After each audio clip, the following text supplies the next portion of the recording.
Welcome back to Scoreline. The first part, of course, we are taking a look at what was happening in the Nairobi City Marathon in the morning. And Chef Mbugire was at a five-star football tournament in Dagoretti. But in this hour of the show, I want us to to shift gears. We want to get into some boxing.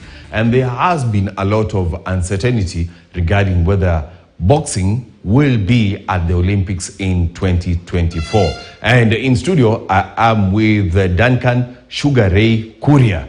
Yes, he's a former boxer and now is with the Boxing Association of Kenya. He is the communication officer. And we want to get into the lowdown on the bouts that they had yesterday. And I want us first to begin with Sugar Ray.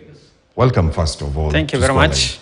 The uncertainty is whether will boxing be at the Olympics. I don't know. I don't think there's such a debate. Boxing will be in 2024 Olympic Games. Where we have problems is 2028. Yes. 2024, no issues. IOC, Boxing Task Force, will be in charge of the Olympic Games, just like they were in the Tokyo Olympic Games. So I think anybody who might be having a doubt whether boxing will be in 2024 or not, then that should be cleared that boxing will indeed be in 2024 Olympic Games, and the qualification process has already started. Europe have just concluded their Olympic qualifiers. Africa is next. Do you feel like officiating has contributed so much to this? Remember last year, 2 years ago, 2020 Olympics that was held in 2021, yes. You, as Kenya, you felt that there are some bouts that you should have won, but then the outcome that was on the cards was different. Do you feel like this has contributed so much into that? Yes, when you look at some of the things that IOC had flagged about the problems that were in IBA, I think officiating was one of them, and it was out of some challenges that were there, especially during the 2016 Olympic Games, where there was a problem with officiating. But generally, I think in terms of boxing, officiating has been a challenge. I think from way back, maybe going back up to maybe 1988, where one of the biggest problems in terms of officiating occurred when Roy Jones Jr. of America was fighting in the final against a Korean.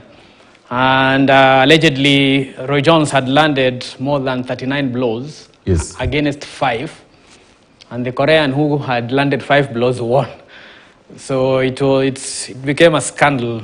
And I think from then, it's where now they introduced computer scoring. But then even with the computer scoring, we still have a bit of challenges. So I'll agree with you, officiating has been a challenge all along. Although I know IBA was trying to see how they can change the scoring system. It has not been done yet, but they're in the process of doing that. And of course, IBA itself has a problem with IOC. And I think IOC even went ahead and made a decision to kick out IBA from the Olympic family. And we respect that. So we are just hope that going forward, the sport will continue. And it's my prayer that going forward, even when it comes to the 2028 Olympic Games, then boxing should be in the Olympic Games because it's one of the oldest sports in the Olympic fraternity. As a former boxer, do you feel like there are some bouts that you should have won that probably didn't go your way? Yes. Sometimes you fight and you go to your corner very confident that you have done your best and you have outperformed your opponent. But when the decision comes, you get surprised because sometimes you wonder if the judges were watching the same fight you are in. And so you normally get disappointed when a decision comes against what you thought, because sometimes you are so dominant, but now the judges who are supposed to be scoring points don't seem to be pressing for you the points. So it's a problem that has been there for some time. And somebody said, boxing is very different from maybe football. When we watch a football match, you'll be able to see clearly who has scored, and you can monitor the scores all along the match. But when it comes to boxing, we can watch one match together and we disagree on who has won. So it's subjective somehow. Yes. So let's get to the African Olympic qualifiers that were held yesterday. at Charter Hall in Nairobi. And let's start with, give us the lowdown of how the whole event was. Yeah, we had very successful trials. Actually, what we were doing was the trials. Yes. To select a team to represent the country in the Africa Olympic qualifiers, which will be held in the month of September from 9th to 15th in Dakar, Senegal.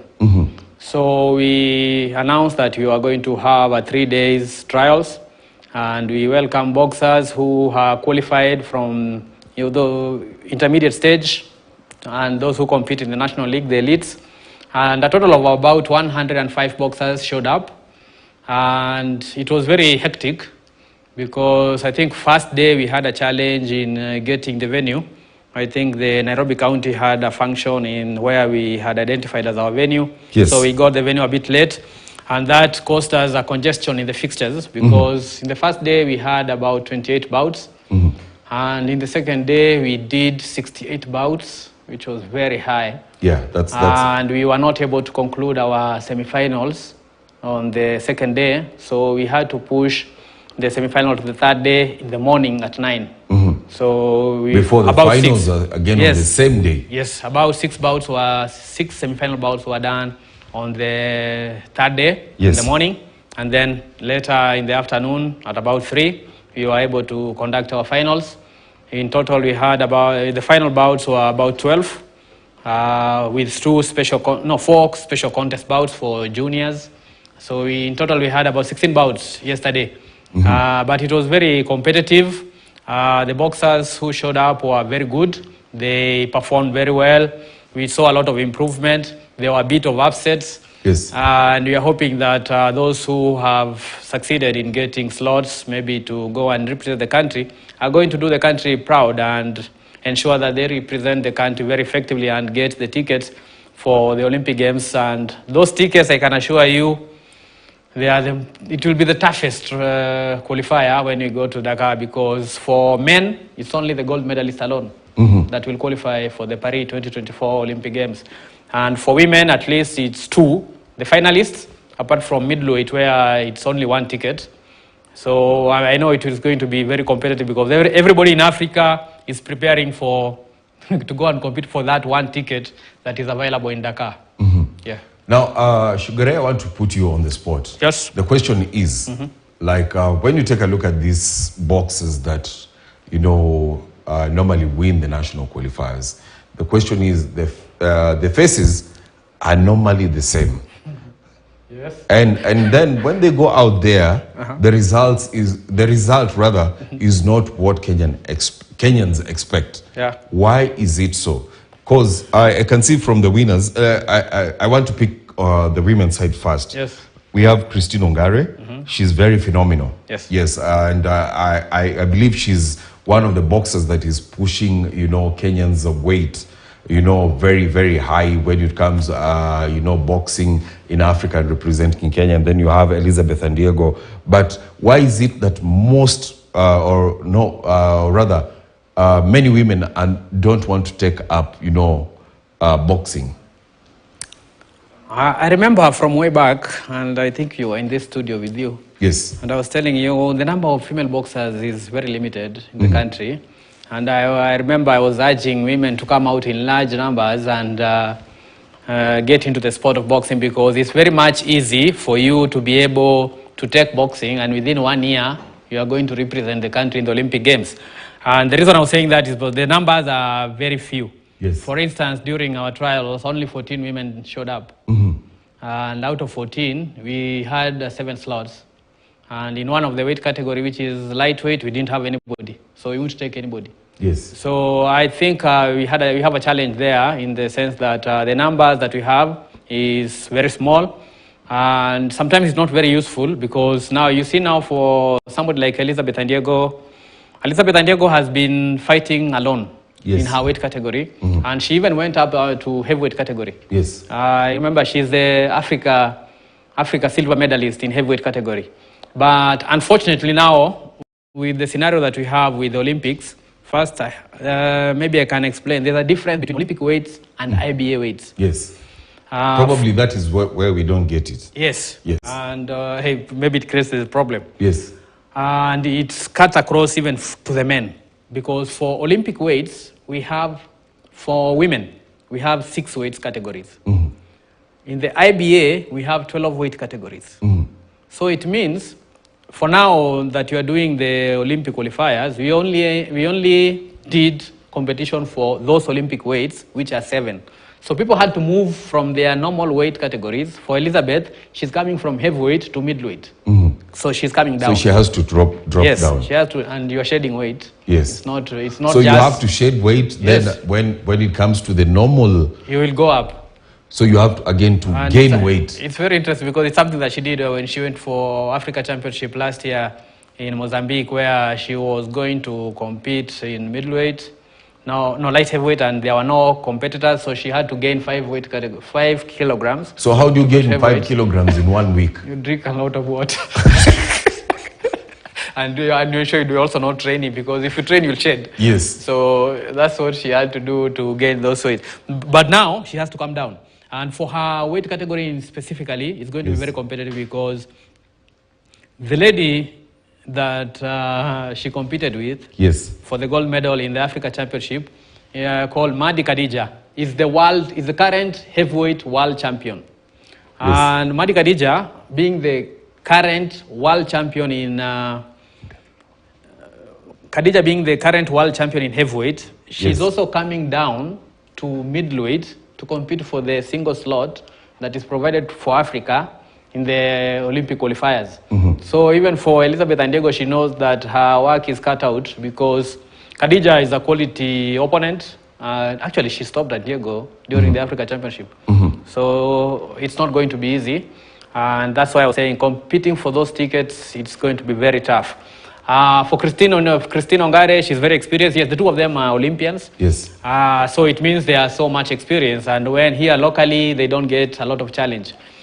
What I had a problem with most with Elizabeth Andiego, being that she's the only one in her weight category. So it means for like the whole year, she doesn't have anybody to compete with. In the country. In the country. Yes. So unless you are able to get many international tournaments where she can go and get quality opponents to compete against, then she's not going to improve, because she's almost idle for a whole year. When we go now to those major tournaments, we expect her to get a gold medal or to win a medal, because she's the best that we have, but we don't consider that she has not been active.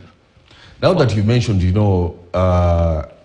more tournaments for ladies, yes. You were in Turkey, a few months back. Yes. And the expectations were really, really high, having in mind that, these ladies that you've mentioned, we featured them here on Scoreline, we featured them on our news stories, and, we know how good they are. Yes. But what happened in Turkey? No, I think the last one is not even Turkey, because Turkey was 2021. Yes. Because before that, we have had India. Yes. Where the Women World Championship. Mm-hmm. And for that one, I think the performance was much improved compared to what we had done in Turkey. Yes. Because this time we had Elizabeth getting to quarterfinal stage. Yes. In the World Championship. And she lost a close fight against a boxer from Uzbekistan. And we had Christine Ongare for the first time winning a bout at the World Championship during this New Delhi World Championship, so which was also very good. Again, now when you go to men, we had the World Championship in Uzbekistan, Tashkent, and we had 3 of our boxers progressing up to round of 16, which was a much improved performance, considering when we were in Belgrade, none of our boxers won a single bout. So I can see there is some progress in terms of boxers performing at that high level. And you need to consider that even when you go to such tournaments, you are competing against the very best boxers in the world. And in those tournaments also, there's a lot of motivation, being that there's some prize money, $100,000 for a gold medal, which I think is very good money for a boxer to get. And in fact, that one has also been improved to $200,000 That's a lot of money. for a gold medal, and $100,000 for a silver, and $50,000 for a bronze. which is good money. If you win that money, I think it can sort you for the rest of your life. But when you go to that competition, I think it's also one of the contributing factor why it's very hard for us to get You feel like competitions. the prize money in Kenya is the reason that, you know, most people, or rather, the prize money is the reason that we don't have more women and men joining boxing? I wouldn't say prize money is the issue, because actually there's no prize money here locally. Yes. So it's something that probably us who are in the federation needs to do something about it, because we need to inspire some of our boxers. You see, we had a challenge because the standard of boxing had gone down so much that when we got in, we had to do a lot to try and activate the clubs that are producing the talent at the local level with our program of Ntonti Mashinani, so that we can be able to have a big depth of boxers who can be able to come and represent us when we are having trials like now, and maybe when we have these big tournaments. We need to have a big depth so that our competition can be very competitive, and we select boxers who can be able and compete at that very high level.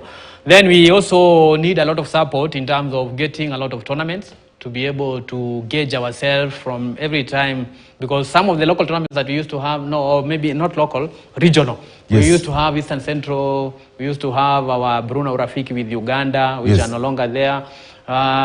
Zone 3 comes once in a while, like now we are expecting to have it in March. It hasn't happened up to now.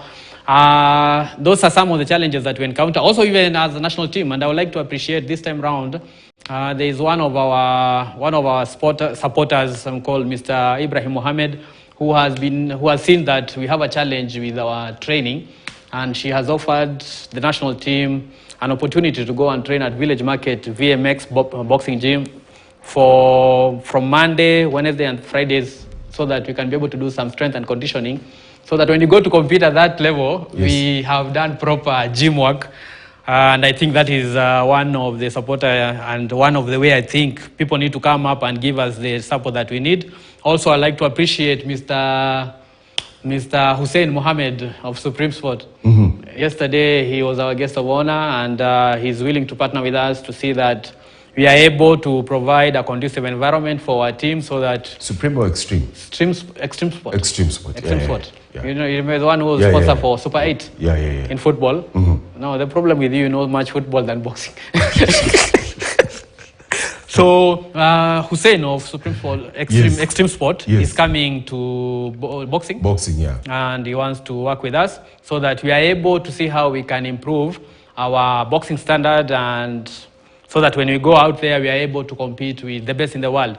And I believe if we get that support, and also from the government, I know our Minister of Sport, Mr. Babu Namwamba, has activated a deal that was signed way before, I think, when Chester was the minister, to work with Cuba. Yes. And I believe there is something that he's working on, so that we can have an exchange program with Cuba. We can go there for training. They can send coaches here to train us.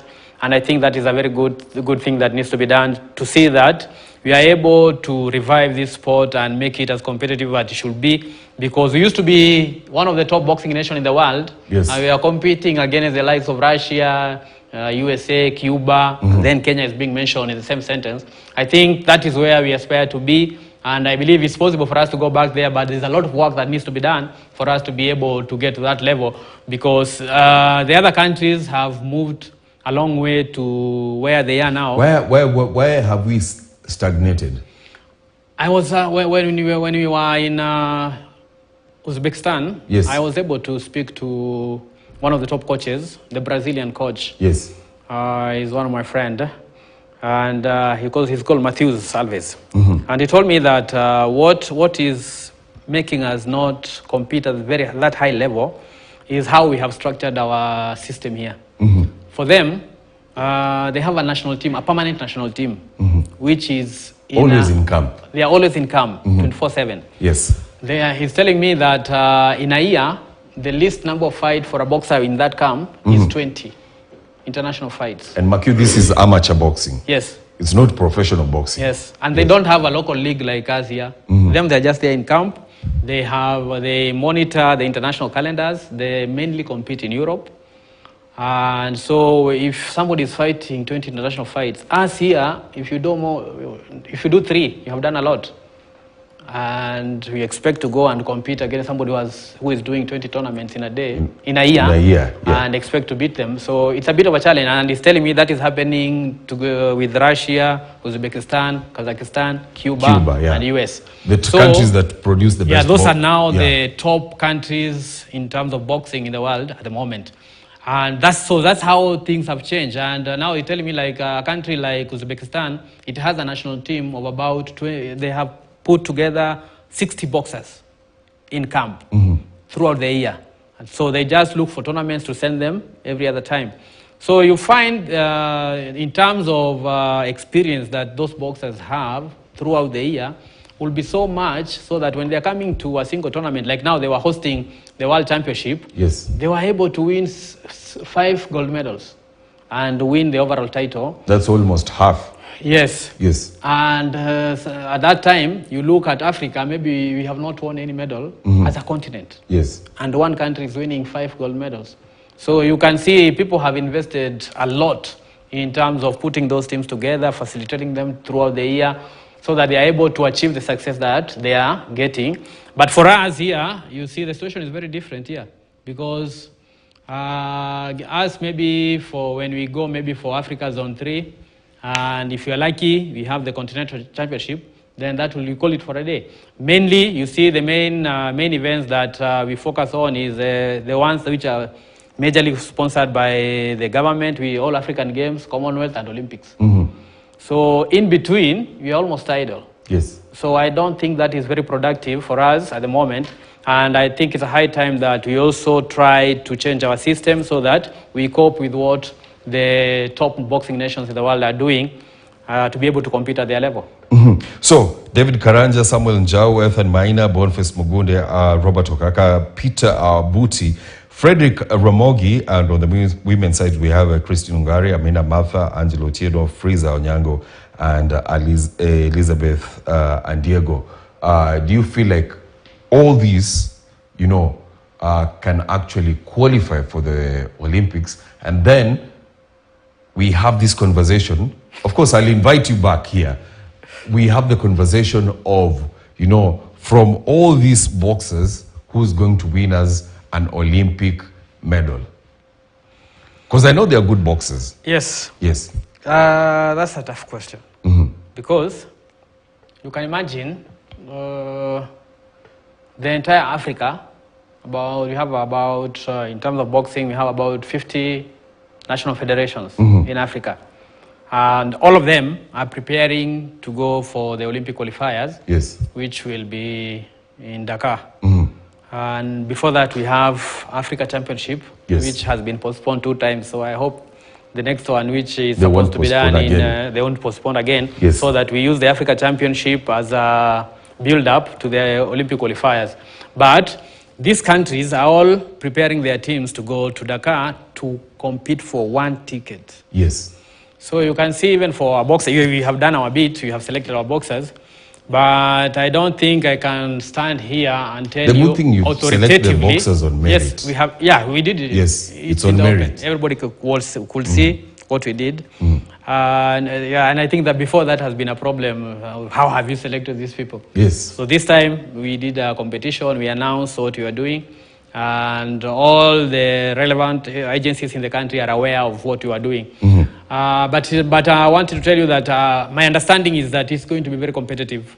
All of them, we might not get 13 or maybe 12. Those are 12 boxers. Yes. I don't think we are going to get 12 tickets to go to the Olympics. Last time round, we had one of our biggest team to the Olympics for a very long while, and it was 4. Yes. And we were number 3 in terms of Africa, in terms of those numbers, because the top was Morocco and Algeria with 7. And then Kenya followed together with DRC. So I think we are not doing bad. Historically, we have never missed to have a representative in the Olympic Games. At the Olympics, yes. But again, now maybe people need to know, we also have other qualifiers, not just the one for Dakar. The next one will be... If you miss the one for Qatar. If you meet the one for Dakar, yes, we are going to have 2 more qualifiers, but those ones are world. So the guys who will have You missed, still have a chance. yes, there are two good chances.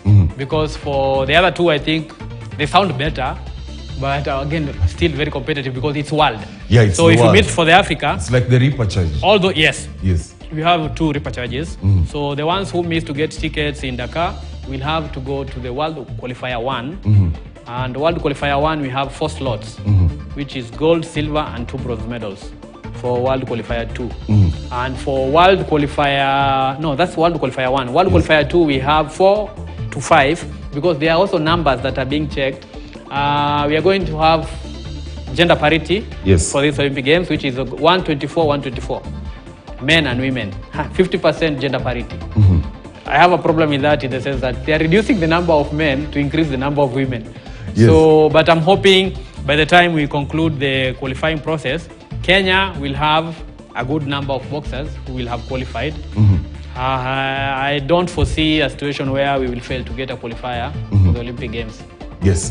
Thanks a lot. Of course, Duncan Kuria, aka Sugar Ray, former boxer, right now, of course, inspiring the next generation of boxers and also working with the Boxing Association of Kenya to ensure that we have boxers at the Olympics. They held the Kenya qualifiers for the Africa Olympic qualifiers yesterday, and we had 12 boxers qualifying. We'll be waiting to see how they perform at the qualifiers in Dakar, Senegal. Thanks a lot, Sugar Ray. And of course, we'll be waiting to see how the results will be. And that is where we wind up Scoreline this afternoon. My name is Robinson Okenye. Have a good afternoon.